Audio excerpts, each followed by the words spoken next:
அது என்னது ஆகாசம் பரோட்டா? காதலும் சண்டையும் கொத்து பரோட்டாவும் சேர்ந்தது தான் இந்த ஆகாச பரோட்டா. ஆகாச பரோட்டான்றது ஒன்றும் இல்லைங்க, நம்ம நார்மல் கொத்து பரோட்டா மாதிரி தான் பண்ணியிருந்தாங்க.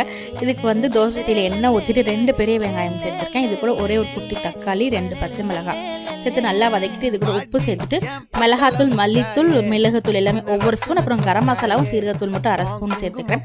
சேர்த்துட்டு இது கூட 2 முட்டையை அடிச்சு ஊற்றிக்கிறேன்.